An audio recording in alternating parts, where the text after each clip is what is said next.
Bonjour Catherine. Bonjour. Bonjour Bernard. Bonjour. Où sommes-nous ?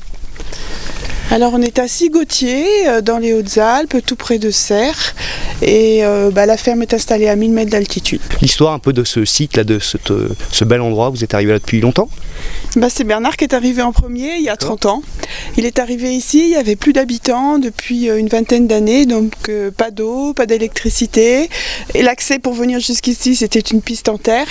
Et il est arrivé avec ses chèvres qu'il a amenées du Texas en avion, donc un peu pris pour un drôle de bonhomme dans ce milieu-là. Effectivement, c'était une histoire qui a démarré il y a maintenant 30 ans, et on était quelques-uns en France à s'intéresser à cet élevage de chèvres Angora qui produit du mohair, parce que la France importait à l'époque 3000 tonnes chaque année de mohair, et on s'est dit peut-être qu'il y avait quelque chose à faire dans ce domaine-là, et puis donc c'est comme ça qu'on s'y est intéressé. Puis on a cherché à savoir où trouver des animaux, et puis voilà, on est allé chercher au Texas. Effectivement, ça a été une petite aventure qui a duré quelques temps, et puis tout autant de personnes qui étaient très heureuses de voir quelqu'un arriver avec un troupeau dans ce hameau qui avait été déserté effectivement par les anciens. On essayait une nouvelle production, et puis voilà, 30 ans après on est toujours là. Bon, c'est vrai qu'on a eu la chance d'arriver à un moment où en France il y avait encore une industrie textile avec un travail de la laine qui existait encore, qui malheureusement depuis ces 30 dernières années a disparu quasiment, pas totalement mais pas loin. Aujourd'hui, nos animaux ils se sont très bien adaptés. On a donc démarré sur des chèvres Angora, on a rajouté ensuite des chèvres Cachemire, et il y a des amis qui eux sont allés chercher des alpagas au Pérou, qui sont et avec lesquels on travaille sur la commercialisation de nos produits, avec donc d'alpagas, et puis un autre éleveur aussi qui fait des lapins Angora, et une fille qui fait des brebis mérinos. Donc voilà, tous ensemble pour la commercialisation de nos produits. Oui, du coup, tout ce qui est transformation, c'est un peu toi qui s'en occupe ? Une partie ? Une partie, parce que le gros de la transformation est fait en coopérative, la SICA,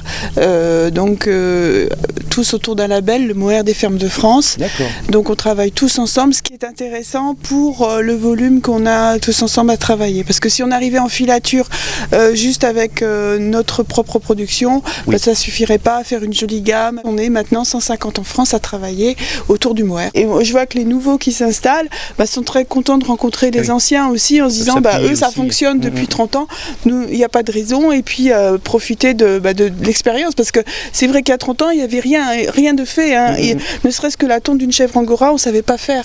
Voilà, donc il y a tout un travail, et ensuite quand on reçoit le fil, effectivement faut tricoter des pulls, faut faire de la confection avec les tissus, et à partir de là je travaille en collaboration avec des professionnels du tricot, de la confection, et voilà, on essaye de mettre des collections en place. On le verra après dans ce parcours, mais la partie transformation teinte, ça se fait après, on teint pas l'animal avant, c'est ça ? Non, elles sont pas colorées. D'ailleurs, vous verrez qu'on a un troupeau de bêtes toutes blanches uniquement, justement pour faire des jolies couleurs ensuite. D'accord. C'est un métier que vous avez choisi par héritage, je dirais, l'agriculture ? Non, pas du tout. On est tous les deux de parents citadins, donc Bernard de Marseille et moi de Paris, donc c'est un choix volontaire et tout à fait assumé maintenant. Donc, Et d'ailleurs, et pour tous les deux, de toute façon, le fait qu'on se retrouve ici, ce qui a motivé notre départ en fait de Marseille et de Paris, c'est le choix de vivre en montagne. Et puis voilà, après les animaux, le troupeau est venu en second temps, mais c'est d'abord le fait de vivre en montagne, quoi. Et on a des pâturages jusqu'à 1500 mètres où il y a une bonne partie du troupeau qui s'y trouve actuellement. D'accord. Je pense que de toute façon c'est un choix, comme dans beaucoup dans le milieu agricole en général. On ne fait pas ce métier pour gagner de l'argent, on fait ce métier pour beaucoup d'autres raisons, pour une passion, pour un choix de vie. Ce qui est intéressant, c'est qu'on a tous les métiers qui sont réunis.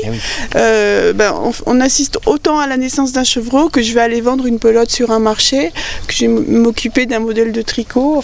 Voilà. De surveiller les tendances de la mode dans 2 ans. Tout à fait, exactement. Donc, mais c'est ça qui est riche dans ce qu'on fait. Et en même temps, on fait de l'accueil, donc on partage un peu tout ce qu'on fait. Donc c'est très bien comme ça.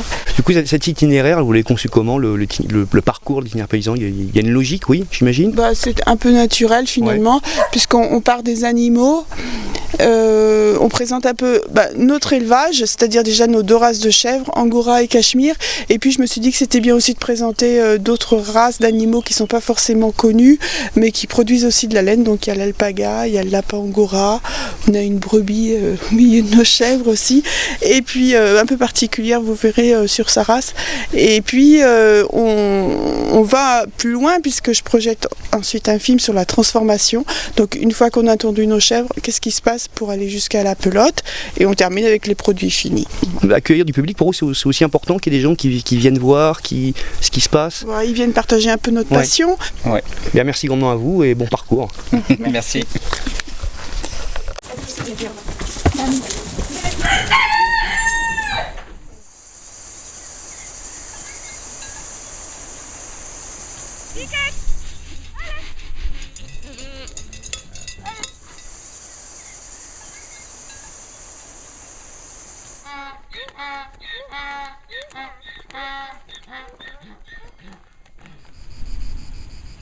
Allez, andiamo a casa. Vai chercher les chèvres.